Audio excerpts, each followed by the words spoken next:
Good afternoon. I'm sitting outside on a perfect summer day. It is 76 degrees. Can't beat the view, except I'm facing the wrong way, facing the camera. Wanted to give an update. I posted a couple of days ago that I was doing a four-day fast, going 4 days without eating. Basically, it's Saturday afternoon. I last ate on Wednesday at about 8 p.m. So I'm currently at about 68 hours. And by the time all is said and done, I'll probably end it at about 92 hours or thereabouts. And so the most common question I get, the question I got was, what are the results? Well, first off, it's the results of this one. I'm not done yet, so I don't have results. But it's the 8th or 9th month in a row that I've done this. So I'm Mormon, and the first Sunday of each month, just part of being Mormon or LDS, is you go 24 hours without eating or drinking anything, and you take the money that you would have used for that and you donate it to charitable causes. You make what's called a fast offering. So what I do is I piggyback this extended fast onto that. So my first 3 days I don't eat anything, I just drink water, and then the last 24 hours, I don't eat or drink anything. And so first off, why I'm doing this? It's a bit of a longer story. A few years ago, I was sitting between two guys who were in their, I guess, late 40s, early 50s, and they were talking about medical problems. One of them was taking blood pressure medication. The other one had a shunt in his heart or something bizarre like that, something I didn't want. And also 5 or 6 years ago, I got a precancerous mole removed. Apparently it's not a terribly serious thing, but it can be, because it's the result of playing basketball shirtless on the equator for several years when I was a teenager. So when you hear the word cancer with your name in it, you get scared, or it's a reality check. And so between the cancer scare and sitting between the two guys who were just a little older than me, who were falling apart, and I decided I wanted to figure out the whole health thing and see if I couldn't change the trajectory that most Americans seem to be on, at least for me.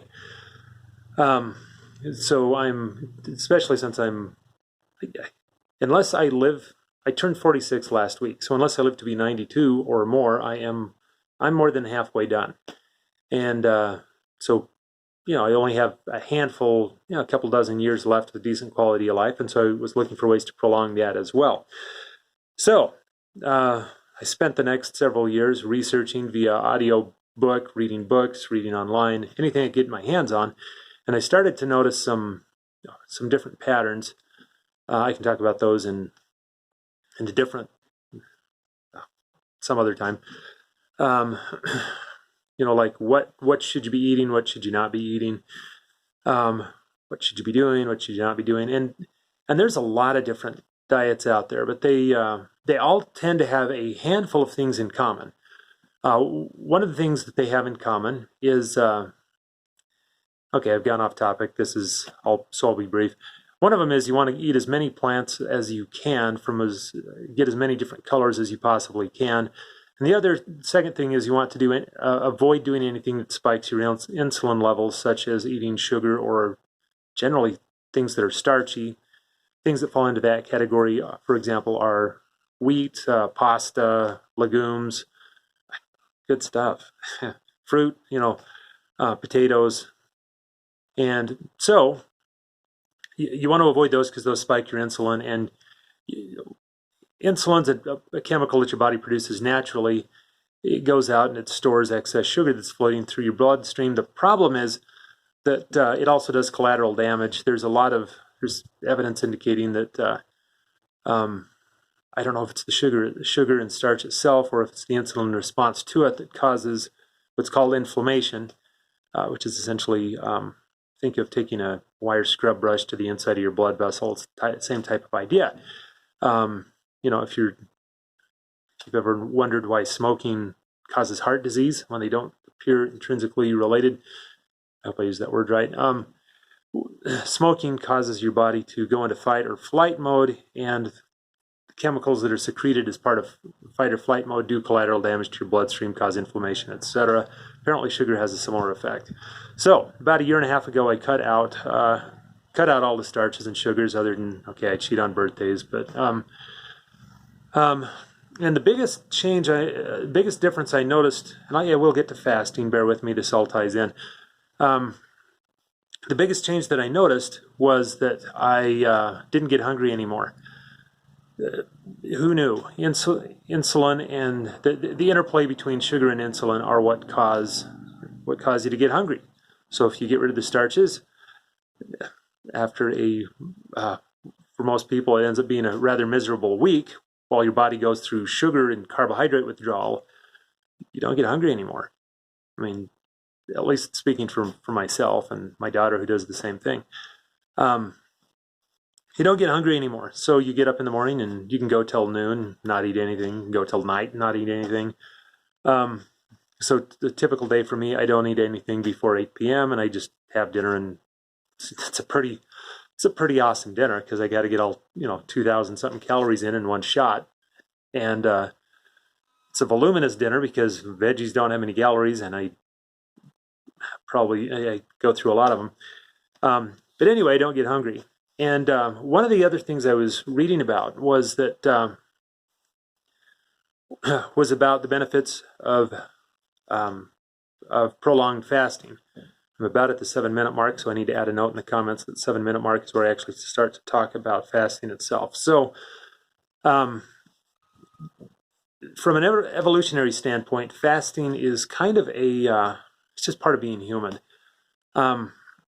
If you're alive today, it's because one of your ancestors, or most of your ancestors, or all of your ancestors, their metabolisms were optimized to handle two conditions that we don't run into very often right now. One of them is hunger, one of them is cold. We survived an ice age not terribly long ago. And so essentially our ancestors were optimally tuned for cold and famine. That's the condition. That's the current theory that's going around. So as a result of that, you are likely optimized for cold and famine. It doesn't mean you enjoy them. It just means that's cold and famine trigger things in you that are beneficial. So for example, I'll talk on cold. I will get to fasting. I'll talk cold real briefly. So when babies are born, they have what's called brown fat. Brown fat is not quite the same as adipose white fat that you carry around your belly. Brown fat's role is to burn fat and generate heat. Brown fat, it has a lot more blood circulation, which is why it's brown in color. And from what I'm able to gather, what it does is it burns the adipose tissue, or allows you to burn the adipose fat tissue, your regular belly fat type stuff, and it generates heat in the process. For example, hibernating animals have large quantities of brown fat, and when they hibernate, the brown fat is what allows them to maintain their body temperature at 45 or 42 or whatever low temperature it is.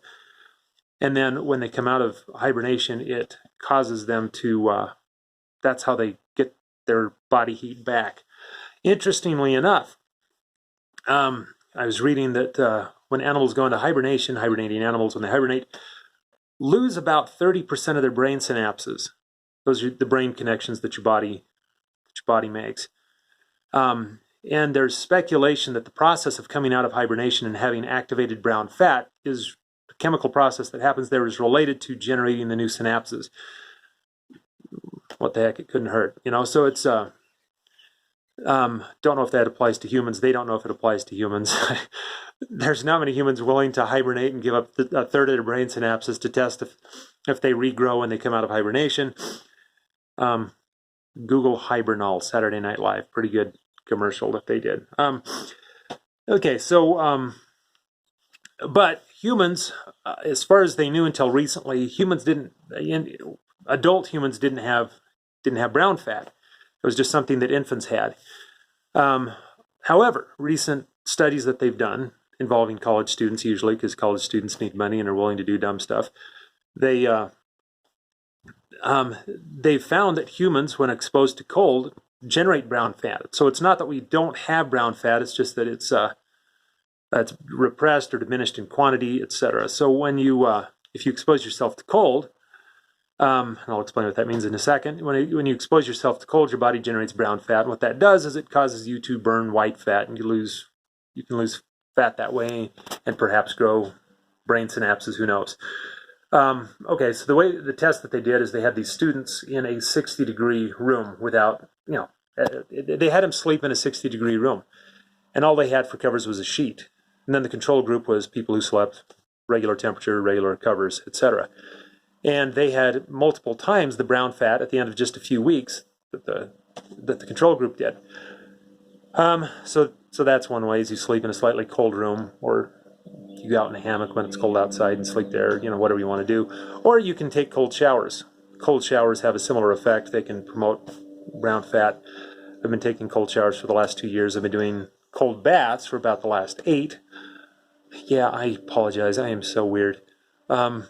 Do ice baths sometimes. I won't go into breathing, but there's ways of making breathing so that you don't mind the cold nearly as much. Okay, on to fasting. So fasting is the other thing that humans evolved for. That's a poor way to put it. Humans evolved to be able to survive famines. And the way they survive famines, note to self, 12-minute mark. Boy, this is getting long. So what happens in a famine, and this assumes, let me put an asterisk here, that this assumes that you're eating a regular diet, you're not doing ketogenic or avoiding carbs like me and dummies like me have been doing. When you, the first thing that happens in a famine is you go through carbohydrate withdrawal. So for about 2 days, you think you're going to die. You feel sick. You're going through carbohydrate withdrawal. You have terrible hunger pangs, all of that. And then after 2 days, your body says, okay, it starts cannibalizing muscle tissue. There's a process called autophagy, autophagy, autophagy. It means self-eating. Your body starts to eat itself for 2 reasons. Number one, I guess it's a fuel source. I don't know about that. The second thing is every ounce of anything that you carry around in your body has a metabolic cost to it. Fat has a pretty low metabolic cost. Muscle has a high metabolic cost. And so your body turns and starts eating you're breaking down muscle cells. And just to get some calories out of it. And also, since it realizes you're in famine mode, it wants to get rid of muscle cells that you're not using.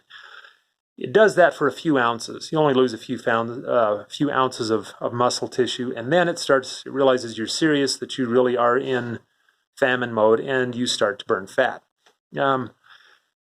So technically what happens is your liver breaks down fatty acids into ketones, and then your brain can actually, and your body can run on ketones. Ketones are an alternate fuel source. The other one is glucose. Glucose is what happens when you break down sugars and carbohydrates and things like that. Ketones are what you get when you break down fat. You've heard about the ketogenic diet. That's the premise behind it, is that you're not eating sugars and starches.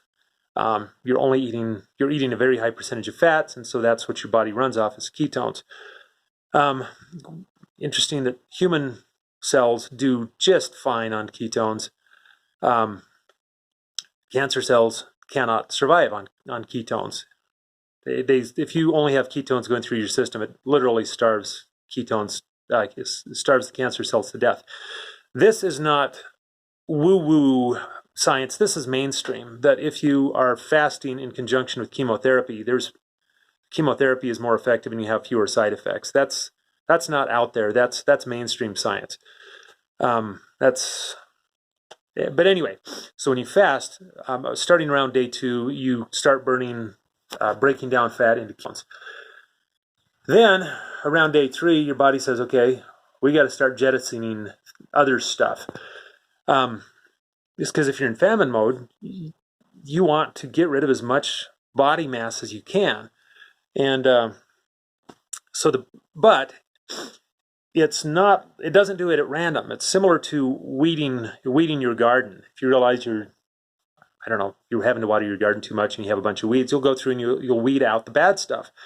So you get rid of bad cells. You get rid of, apparently, from what I'm told, you get rid of cancer cells, you get rid of other defective cells. It's kind of a reset. It purges a lot of bad stuff out of you by autophagy, eating cells that you don't need. Somebody told me that it gets rid of scar tissue. So, having done this, done it like 8 or 9 times now, I looked at some of my scars, as you do, and they weren't as prominent. Maybe it's just a head game. Maybe I'm kidding myself. I don't know. And really, I don't care if I have scars or not. So that's not what I'm in it for. But around day 3 is where it gets interesting. Around day 3, you start dumping white blood cells. I don't know why it thinks your white blood cells are expendable. Your white blood cells are essentially your immune system. It gets rid of like 2/3, 3/4 of your immune system, from what I've heard. White blood cells, which sounds like a really bad thing. And then as the longer you go on, I mean, people will do this for 2 or 3 weeks or whatever, but just continuously, just letting more and more stuff eat away, more negative get eaten away. People who don't do prolonged fasts for a few weeks, they lose a lot of weight, but they don't lose a lot of muscle. If you're dieting, you do, because you're never switching into pure famine mode. So you'll lose a lot of muscle cells if you do a traditional diet and just calorie restrict, or you can if you're not careful. Anyway, so you lose you dump a bunch of white blood cells. When you eat again after about, in my case, after about 4 days, your body needs to regenerate white blood cells. And so you start creating mass quantities of stem cells. Apparently there's different kinds of stem cells, and these are the particular ones that are helpful for white blood cells, but who knows? Maybe there's other kinds of stem cells. In any case, it didn't seem like a bad thing. And you basically, sometimes people refer to this as, when you fast, you reboot your immune system. Maybe so, I don't know. Okay, 18-minute mark, we're tight. So what differences, let me give it 5 more seconds. So what differences have I noticed as a result of this? Well, the problem is I'm in reasonably good shape. I go hiking a lot, I go running a lot. My longest day is 45 miles. It's part of a stupid Fitbit competition that got out of hand. That was the day I hit 101,000 steps. I'm in decent shape. I do fine. And so what improvement am I expecting to see? Nothing. I mean, I feel fine. People ask, well, do you have a bunch of extra energy? I don't lack for energy. I'm fine. So I'm really in it more for the long haul. I'll be totally honest. Okay, there's 2 differences that I've noticed. One of them is the day after I eat, Monday morning. Well, Monday I spend in kind of a buzzy haze. I'm mentally alert there, but I feel like I'm just kind of, you know how when you go for a while without eating, you can feel it in your arms and legs and stuff? It's the inverse of that, if that makes any sense. Maybe it doesn't. If it doesn't, try it and find out. Maybe I'm the only one it happens to. So that's one difference. I'm kind of in a buzzy phase. It's not a high or anything like that. It's just you can feel your body recovering. It's weird. The other thing is it has to do with your recovery meal. So, and I don't know if this is due to autophagy or due to the recovery meal, but the first time I did this, I thought, I don't know why you get weird cravings. Well, I do know why you get weird cravings. It's because you're in starvation mode. But